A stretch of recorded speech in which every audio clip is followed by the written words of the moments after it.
विक्रमगंज में पीएम मोदी का भव्य स्वागत हुआ। पीएम की जनसभा में जनसैलाब उमड़ा। मौके पर 50,000 करोड़ की योजनाओं की सौगात मिली। पीएम मोदी ने योजनाओं का उद्घाटन किया। इसके बाद जनसभा को भी पीएम मोदी ने संबोधित किया। ऑपरेशन सिंदूर के बाद पहली बार बिहार पहुंचे पीएम मोदी। जनसभा में पहुंचे सभी का पीएम ने धन्यवाद किया।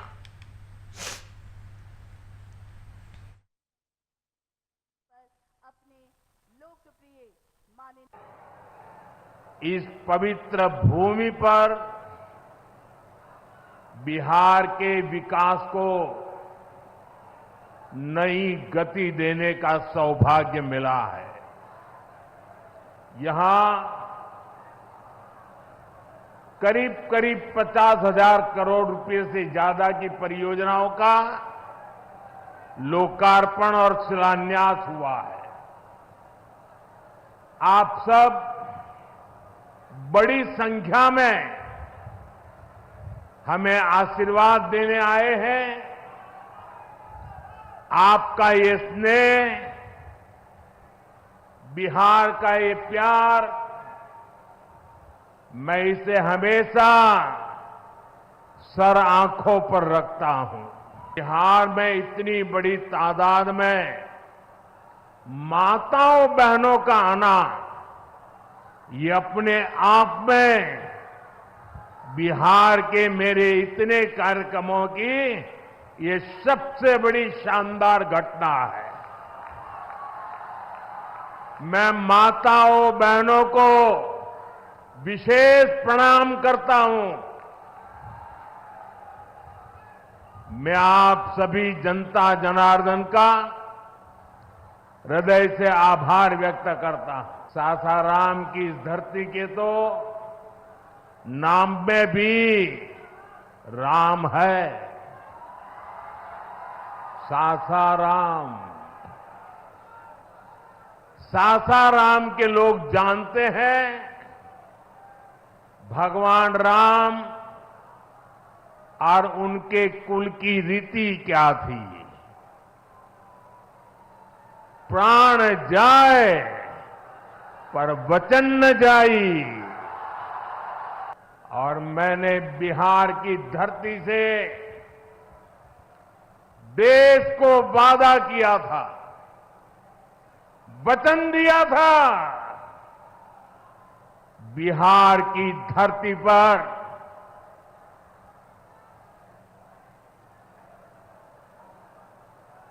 आंख में आंख मिलाकर हमने कह दिया था, आतंक के आकाओं के ठिकानों को मिट्टी में मिला दिया जाएगा।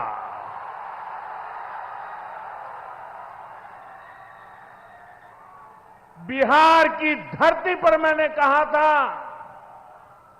उन्हें कल्पना से भी बड़ी सजा होगी। आज जब मैं बिहार आया हूं तो अपने वचन पूरा करने के बाद आया हूं। औरंगाबाद जिले को बड़ी सौगात मिली। पीएम ने विक्रमगंज के दुर्गाडीह मैदान से 48,000 करोड़ रुपए से ज्यादा की परियोजनाओं का शिलान्यास और लोकार्पण किया। इनमें सबसे महत्वपूर्ण औरंगाबाद के नबीनगर स्थित 2400 मेगावाट का सुपर थर्मल पावर प्लांट है। पीएम मोदी ने 29,900 करोड़ की लागत से बनने वाले इस प्लांट की आधारशिला रखी। वहीं एनटीपीसी के महाप्रबंधक केडी यादव ने कहा कि यह परियोजना 4.5 से 5 साल में पूरी होगी। इसके बाद बिजली उत्पादन शुरू होगा। विधायक डब्लू सिंह का कहना है कि यहां के किसानों ने अपनी जमीन देकर इस परियोजना को संभव बनाया है।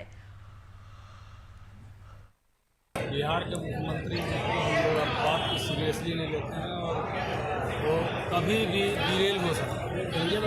इतना बड़ा मंच जहां देश के प्रधानमंत्री बैठे और इस तरीके से आजकल वो जवान उनका फिसल रहा है। कपिल लोगों थोड़ा सा नीचे है राज्य के लिए। कपिल लोगों थोड़ा सा नीचे करना है। मंत्री बीमार हो और उसके बावजूद भी एज ए मुख्यमंत्री रहे, ये हम लोगों के लिए दुर्भाग्य है। और अब तो मोदी जी को सोचना होगा कि भाई उनको जीते जी मुआ दे रहे हैं माननीय नीतीश जी, और उसके बावजूद भी अगर उनके साथ हैं तो भाजपा के लोगों को सोचना होगा, हम लोगों को नहीं सोचना होगा। मोदी जी ने नवीनगर को एक बड़ी सौगात एनटीपीसी की है, क्या कहेंगे आप? देखिए, हम तो मोदी जी को क्यों हम धन्यवाद देंगे यहाँ के किसानों को। आज अगर मोदी जी कर रहे हैं तो यहाँ के किसानों ने ज़मीन अपना दिया है, तब ये बन रहा है। हम लोग तो चाहेंगे कि और डेवलप करें और बड़ा बड़ा योजना हो। हम विपक्ष में होने के बावजूद भी हम यहाँ आए हैं, तो अपने किसानों के लिए आए हैं, जो उन लोगों ने किसानों ने अपनी ज़मीन दिया है। आज कोई भी प्रोजेक्ट लग रहा है तो हमारे क्षेत्र के किसानों का है, उन्होंने ज़मीन दिया है, तब ये बन रहा है। आज हमारे यशस्वी प्रधानमंत्री श्री नरेंद्र मोदी साहब ने हमारे स्टेज 2 का शिलान्यास किया है। ये हमारे लिए बहुत सौभाग्य की बात है, क्योंकि इसके साथ ही हमारा जो स्टेज 2 आएगा, ये स्टेज 2 जो है, इस स्टेशन को पूरे देश का सुपर क्रिटिकल टेक्नोलॉजी बेस्ड जो पावर स्टेशन होगा, सबसे बड़ा स्टेशन होगा। और ये इस पावर स्टेशन से जो भी ऊर्जा जनित होगी वो पूरे प्रदेश को और पूरे देश को औद्योगिक विकास में पीएम मोदी के बिहार दौरे पर सियासत जारी है। पीएम मोदी के रैली पर विपक्ष का हमला जारी है। अब आरजेडी सुप्रीमो लालू प्रसाद यादव ने निशाना साधा है और ट्वीट कर उन्होंने लिखा है कि मोदी का भाषण झूठा आश्वासन है, भाषण बाबू से बचकर रहना बिहार। पोस्टर में संवैधानिक चेतावनी लिखकर लालू यादव ने पोस्टर ट्वीट किया है।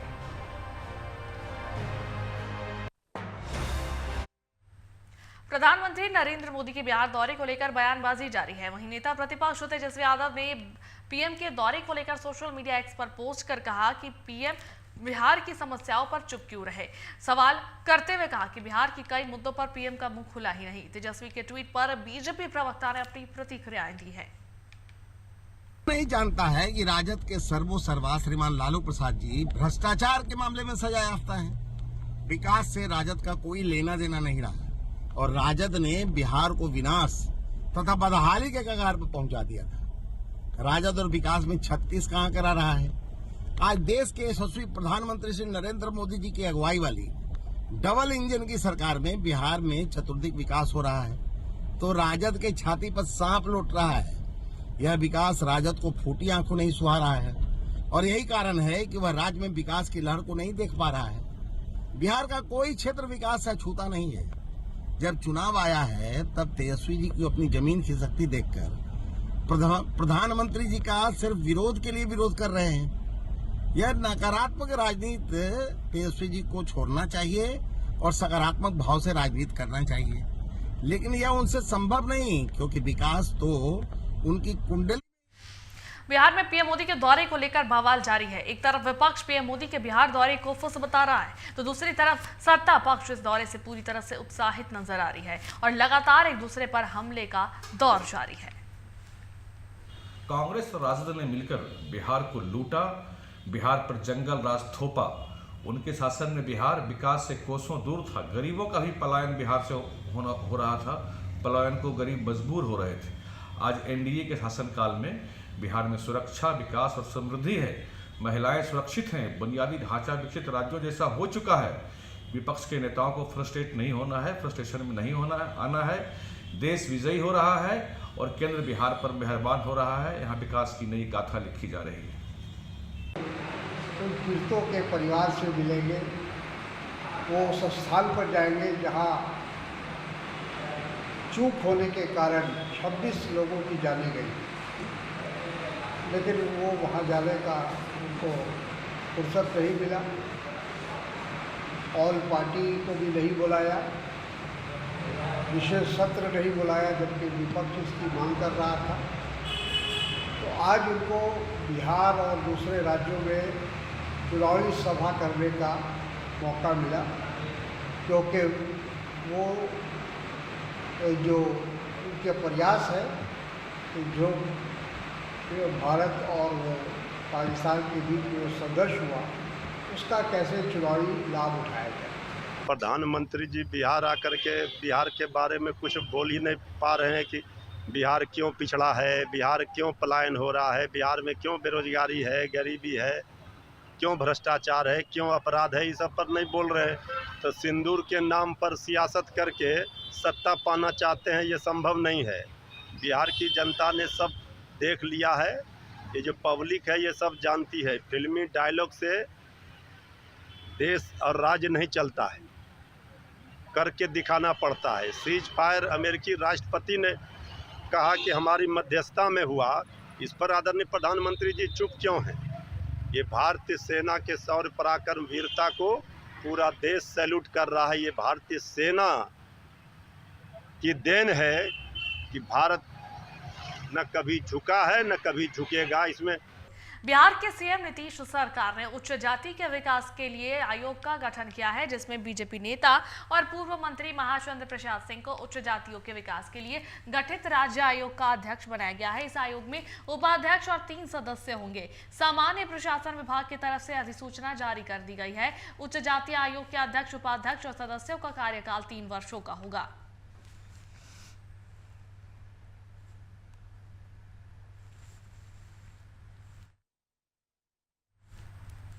तेज प्रताप के मामले से पूरे बिहार की सियासत गरमाई हुई है। लगातार सवाल उठाए जा रहे हैं। अब इसी क्रम में अनुष्का के मामा ने बड़ा बयान दिया। उन्होंने बयान देते हुए कहा कि तेजस्वी ने प्रेम विवाह किया तो उनको सब कुछ मिला और तेज प्रताप को सजा दी जा रही है।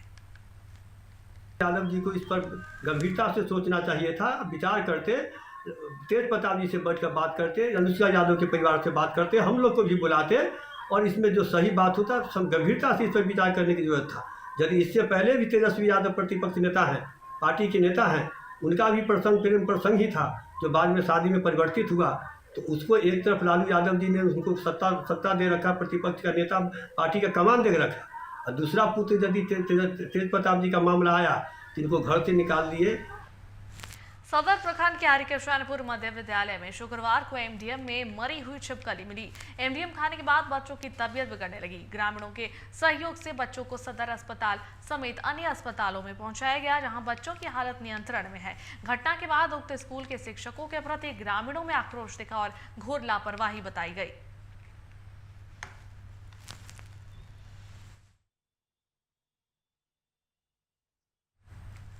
इधर मोतिहारी में नदी में डूबे 3 बच्चे, स्नान के दौरान हादसा हो गया है। एक को सुरक्षित निकाल लिया गया है बाहर। मौके पर पहुंची एसडीआरएफ की टीम नदी से एक बच्चे का शव बरामद किया। एक बच्चे की तलाश जारी है। सुपौली के कैथवरिया के समीप सिगरहना नदी में यह हादसा हुआ।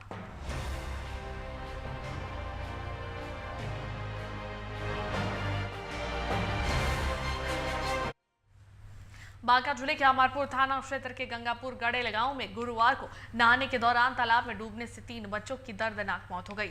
मृतकों में धर्मेंद्र कुमार, स्वीटी कुमारी और अमन कुमार शामिल है। तीनों बच्चे दोपहर में हड़का पोखर में नहाने गए थे। देर शाम तक घर नहीं लौटने पर परिजनों ने खोजबीन की तो तालाब में उनका शव मिला। बच्चों को अस्पताल ले जाया गया, जहाँ डॉक्टर ने मृत घोषित कर दिया। पुलिस ने शव को पोस्टमार्टम के लिए भेजा है।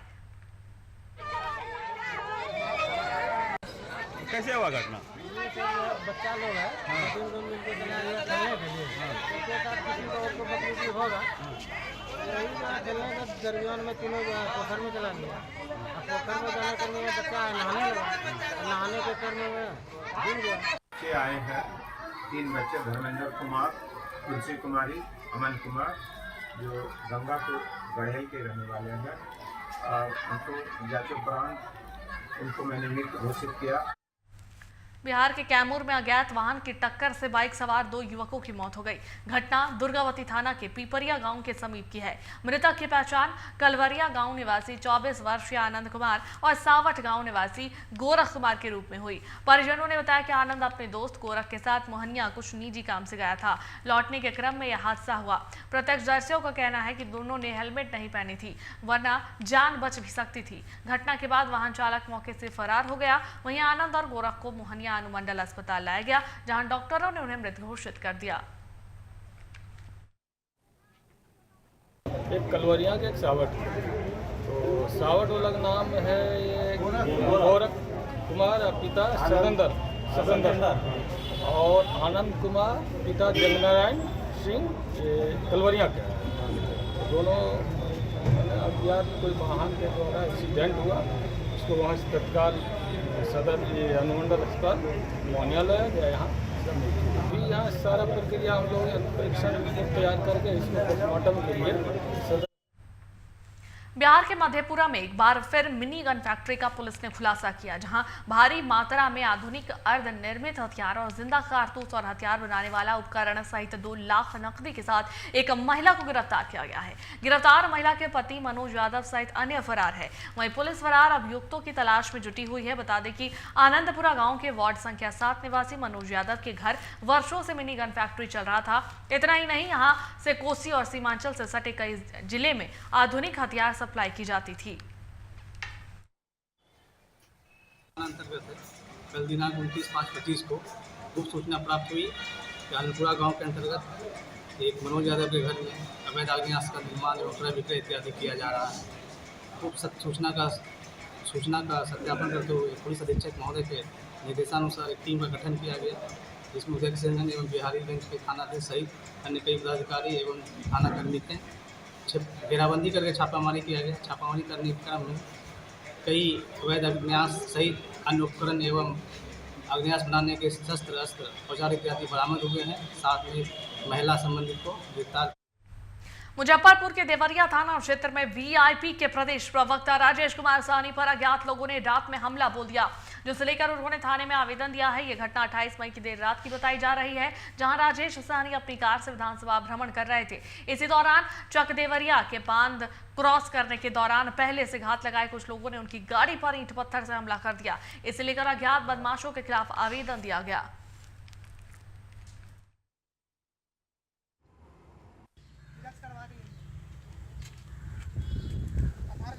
जैसे कि अलग अलग न्यूज चैनल के माध्यम से और सोशल साइट्स के माध्यम से आप सबों तक ये जानकारी पहुंची है कि परसों रात करीबन 10 बजे की मैं अपने 98 सहायक में विधानसभा अंतर्गत क्षेत्र भ्रमण करके घर की तरफ वापस लौट रहा था। इसी क्रम में 98 सहायक में विधानसभा अंतर्गत पारू प्रखंड के जो 20 पंचायत मेरे विधानसभा में आते हैं, उसी पंचायत के अंतर्गत चकदेवरिया एक गाँव पड़ता है जो बांध के तट पे बसा हुआ है और उसी गांव से पहले सुनसान एरिया है। उसी एरिया में पहले से ही घाट लगाए लोग बैठे हुए थे, बांध के दोनों तरफ से और आगे की तरफ से। जैसे मेरी गाड़ी वहां पहुंची, वहीं से मेरे गाड़ी पे हमला हुआ। सर्वप्रथम ड्राइवर की तरफ से हमला हुआ, फिर मेरे तरफ से हमला हुआ और फिर आगे से हमला हुआ। कहीं ना कहीं उनकी यह राय रही होगी कि पहले पत्थर मार के गाड़ी को रुकाते हैं और जैसे गाड़ी रुकती है उसके बाद गाड़ी पे हमला किया जाए, क्योंकि साक्षात मैंने देखा कि गाड़ी जब पहला पत्थर लगा और गाड़ी जब रुकी तो मेरे तरफ से बांध के नीचे से 4 या 5 लोग गाड़ी की तरफ दौड़े, जो हाथ में डंडा या तलवार ऐसे कुछ लिए हुए थे, जो मेरे गाड़ी की तरफ दौड़े। तभी मेरा दिमाग काम किया कि ये हमला हुआ है और मैंने अपने ड्राइवर को इशारा किया गाड़ी तेज करो यहाँ से, और ड्राइवर के सूझबूझ से हम लोग गाड़ी को आगे तक लेके आए और फिर जहाँ लोग थे वहां हम रुके।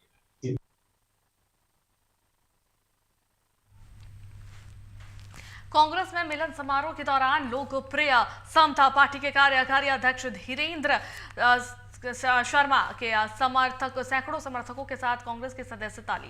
कांग्रेस प्रदेश अध्यक्ष राजेश राम ने उनका स्वागत करते हुए कहा कि धीरू शर्मा के आने से पार्टी मजबूत होगी। साथ ही प्रधानमंत्री के दौरे पर तंज कसते हुए राजेश राम ने कहा कि पीएम का रोड शो फ्लॉप रहा और बिहार की जनता की आस्था प्रधानमंत्री में कम हो गई है।